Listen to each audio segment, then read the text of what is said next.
Hello everybody, welcome back to my YouTube channel. In the last video हमने बात करी थी कि अगर हम f को एस्टिमेट करते हैं तो हम उससे दो चीज़ कर सकते हैं। एक होगा प्रिडिक्शन और दूसरा है हमारा इन्फ्रेंस। तो इस वीडियो में हम बात करेंगे कि प्रिडिक्शन और इन्फ्रेंस होता क्या है। तो कोई भी डेटा साइंटिस्ट किसी भी फंक्शन f को एस्टिमेट जब करता है और वन होता है इन्फ्रेंस। पहले बात करते हैं शॉर्ट फॉर्म में प्रिडिक्शन क्या है। प्रिडिक्शन इज द प्रोसेस जो एक मॉडल को यूज करेगा और प्रिडिक्ट करेगा जो अभी तक हुआ नहीं है, इन फ्यूचर में जो होने वाला है उसको प्रिडिक्ट करेगा। मतलब कि यूज करेगा मशीन लर्निंग मॉडल को ही, लेकिन उस चीज को प्रिडिक्ट करेगा जो फ्यूचर में होगा। जैसे स्टॉक प्राइस कि नेक्स्ट 6 मंथ में स्टॉक प्राइस नेक्स्ट 6 डेज का स्टॉक प्राइस क्या होगा, नेक्स्ट 6 डेज का वेदर क्या होगा। तो वो सब आता है किसके अंडर कैटेगरी में, प्रिडिक्शन की। इन्फ्रेंस क्या है, ये इवेल्युएट करता है relationship between the variables, between the dependent variable and the independent variable. So relationship को इवेल्युएट करने के लिए हम इन्फ्रेंस को यूज करते हैं, और बाकी किसी चीज को प्रिडिक्ट करना इन फ्यूचर में हम प्रिडिक्शन का यूज करते हैं। लेकिन दोनों terms prediction and inference use करता है किसका, मशीन लर्निंग मॉडल का। वो डिपेंड करता है कि आप किस केस में किस तरह का मशीन लर्निंग मॉडल यूज करोगे। तो दोनों प्रिडिक्शन एंड इन्फ्रेंस मुझे क्या बता रहे हैं, what is data telling me, कि हमें डेटा क्या बता रहा है। दोनों का अल्टीमेट ऑब्जेक्टिव यही है कि डेटा से हमको क्या सीखने के लिए मिल रहा है। लेट अस सपोज मैं एक छोटा सा एग्जांपल यहाँ पर आपको दिखाता हूँ कि हमारा एक y है। ओके, y हमारा जो हमको फंक्शन जो हमको प्रिडिक्ट करना है, इसके ऊपर वेरिएबल है a है, b है, c है, d है। तो यहाँ पे प्रिडिक्शन में हम क्या देखेंगे कि a b c d कैसे y को प्रिडिक्ट कर रहे हैं। बाकी इन्फ्रेंस में हम क्या देखेंगे कि a b c d इनमें से कौन सा वेरिएबल ज्यादा इंपॉर्टेंट है y को प्रिडिक्ट करने के लिए। सो दोनों स्टोरी डिफरेंट है, दोनों टर्म म्यूचुअली एक्सक्लूसिव है, लेकिन अल्टीमेट गोल दोनों का यही है कि हमें डेटा से सीखने के लिए क्या मिल रहा है। ठीक है, तो शुरू करते हैं आज की वीडियो फ्रॉम द प्रिडिक्शन। की प्रिडिक्शन अभी हमने बता दिया कि प्रिडिक्शन मॉडल को यूज करेगा फ्यूचर में किसी चीज को प्रिडिक्ट करने के लिए। So prediction develop the best model which predict y from the x। It use the best model to predict y from x। Okay, so last video में हमने देखी थी जनरल फॉर्म हमारी क्या थी, y is equal to f x plus epsilon. Okay, so let us suppose जो ये epsilon जो हमारी एरर टर्म है, इसका एवरेज जो इसका हमारा मीन था वो हमारा नियर अबाउट अप्रोक्सीमेटली 0 था।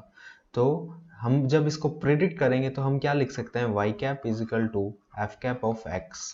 ओके, नाउ y कैप जो y कैप है ये रिजल्टिंग प्रिडिक्शन किसका है, y का है, और f कैप हमारा है यहाँ पे जो हमारा फंक्शन जो हमने प्रिडिक्ट करा है, किस केस में, प्रिडिक्शन के केस में। तो ये y कैप हमारा क्या है, resulting prediction for y। Okay, prediction के केस में f की फंक्शनल फॉर्म क्या है या फिर ज्योमेट्रिकल फॉर्म क्या है, हम इसमें इंटरेस्टेड नहीं है। हम सिर्फ इंटरेस्टेड हैं कि हम इसको how accurately we can estimate. So we are more interested to predict y cap for y as accurately as possible to the original data point. इसके लिए हम different kind of machine learning model use करते हैं, उनको different तरीके से tune करते हैं। तो ये सब हम काम करते हैं प्रिडिक्शन में। लेकिन फिर भी आप कितनी भी अच्छी तरह से उसको एक्यूरेटली, कितना भी अच्छी तरह से उसको मेजर कर लो, उसको कितनी भी अच्छी तरह से प्रिडिक्ट कर लो, फिर भी जो एक्यूरेसी है वाई कैप की वो डिपेंड करेगी two types of error, that is known as the. So इस वाई कैप की जो एक्यूरेसी है, accuracy depends on two types of error. One is the reducible and another is the irreducible error. Simple सी as a layman language में समझो, reducible error को आप reduce कर सकते हो किस तरीके से, डिफरेंट तरह के मशीन लर्निंग मॉडल यूज करो। ओके, रैंडम फॉरेस्ट नहीं वर्क करा तो आप जीबीडीटी ट्राई करो। ओके, जीबीडीटी भी नहीं वर्क करा, कि आप बताइए क्लासिफिकेशन की प्रॉब्लम, नेव बेस्ड ट्राई करो। मैं सिर्फ मशीन लर्निंग में बात कर रहा हूँ। तो आप डिफरेंट तरह के मशीन लर्निंग मॉडल यूज करके इस एरर को, जो रिड्यूसिबल एरर है, आप इसको रिड्यूस कर सकते हो। लेकिन आप रिड्यूसिबल एरर को रिड्यूस ही नहीं कर सकते हो। क्यों? इसकी बेसिक अंडरस्टैंडिंग में जाओ। Okay, so y is equal to f x plus epsilon. आप इस वाले इक्वेशन को देखो। इस वाले इक्वेशन में आप ये देखो कि y जो है वो डिपेंड किस पे कर रहा है, एप्सिलॉन पे भी, मींस दिस एरर टर्म पे भी डिपेंड कर रहा है। इस पे तो डिपेंड कर ही रहा है, प्रेडिक्टर्स पे तो डिपेंड कर ही रहा है, लेकिन प्रेडिक्टर्स के साथ साथ किस पे डिपेंड कर रहा है, एरर टर्म पे भी डिपेंड कर रहा है। मींस जो वेरिएबिलिटी एप्सिलॉन में होगी, जो चेंजेस, जो वेरिएशन जो इस एरर टर्म में होगी, वो y को जाहिर सी बात है कि अफेक्ट करेगी ही करेगी।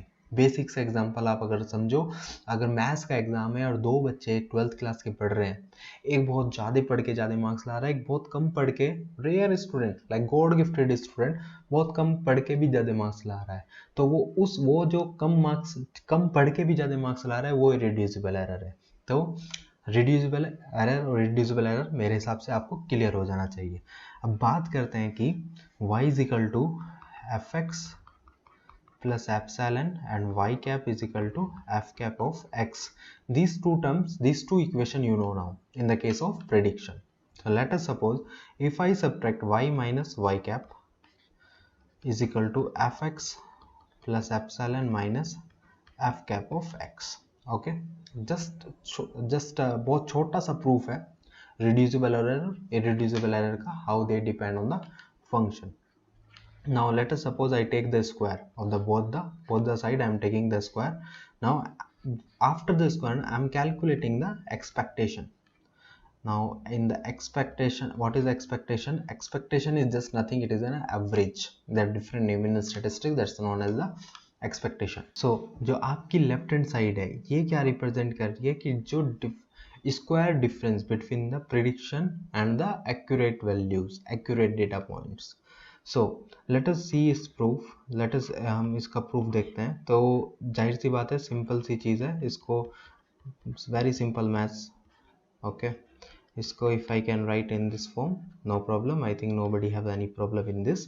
Now let us now open this square, a plus b whole square, this is the formula. So just open this. So fx minus f cap of x, this is the one term, plus epsilon square plus 2 epsilon f of x minus f cap of x. Okay, yeah, this is the just very simple form.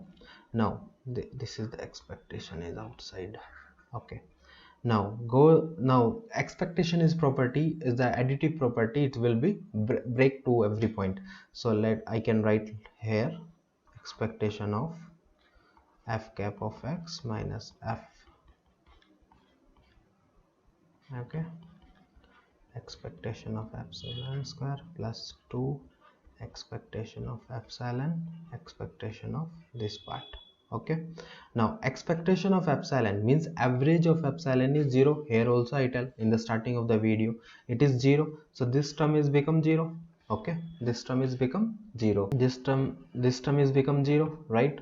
Now expectation of epsilon square is the variability of epsilon, this is the variability of epsilon, plus this is the average, and this will be the constant. Okay, so this one I can write f of x minus f cap of x whole square plus variability of epsilon.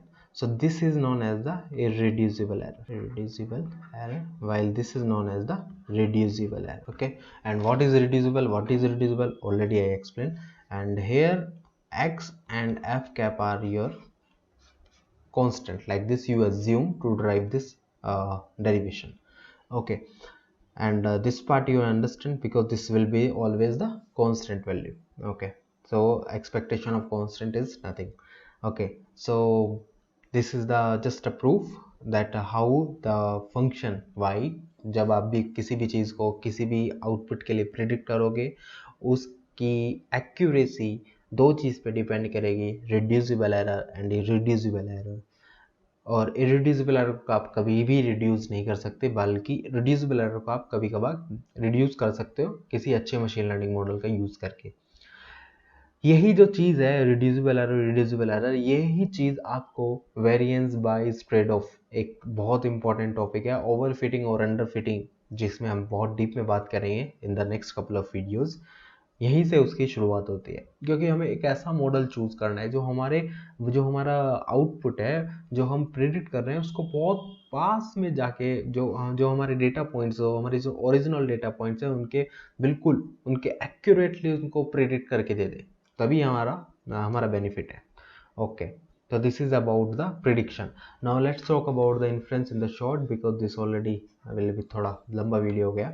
Influence क्या है कि हम किस तरीके से evaluate कर रहे हैं relationship between the dependent and the independent variable. Let us suppose how a is responsible to predict y, so this is the case of the prediction also, but inferential question I'm asking how this a play the major role to predict y। okay, late us suppose अब यहाँ पर assume कर रहे हैं कि हमारा ए कैसे responsible है, बी कैसे रिस्पॉन्सिबल, मीन्स हम इवेल्युएट कर रहे हैं डिफरेंट डिफरेंट प्रिडिक्टर्स को कि वो रेस्पॉन्स को कैसे प्रिडिक्ट कर रहा है। यहाँ पे रिलेशनशिप पढ़ रहे हैं डिपेंडेंट और इंडिपेंडेंट वेरिएबल की। तो यहाँ पे हम ज़्यादा इंटरेस्टेड है कि हमारी फंक्शनल फॉर्म क्या है एफ की। सपोज करो ये लीनियर फॉर्म है, तो आप जाहिर सी बात मान लोगे कि आप लीनियर चार्ट बना लोगे। लीनियर चार्ट बनाने के बाद आप देख लोगे कि कैसे वेरिएबल्स आर डिपेंडेंट। आपके पास साइन फॉर्म है, सपोज आप स्टॉक मार्केट में आप बिहेवियर देखना चाहते हो कि वेरिएबल कि आपके कुछ प्रेडिक्टर्स का स्टॉक पे किस तरीके से इम्पैक्ट है, किस तरीके की रिलेशनशिप है। तो आप फंक्शनल फॉर्म में ज़्यादा इंटरेस्टेड हो ना, आप साइन फॉर्म में ज़्यादा इंटरेस्टेड हो। ओके, साइन फॉर्म आपको पता चल गया कि लास्ट 6 मंथ में साइन फॉर्म है। ओके, कौन कौन से वो वेरिएबल है जिनकी वजह से साइन फॉर्म है, तो आप उस चीज़ में ज़्यादा इंटरेस्टेड हो। आप इस चीज़ में नहीं इंटरेस्टेड हो कि आपका मॉडल आपको बेस्ट प्रेडिक्ट करके दे दे। आप ज़्यादा इंटरेस्टेड हो कि भैया हमको फंक्शनल फॉर्म बता दे, हम खुद देख लेंगे।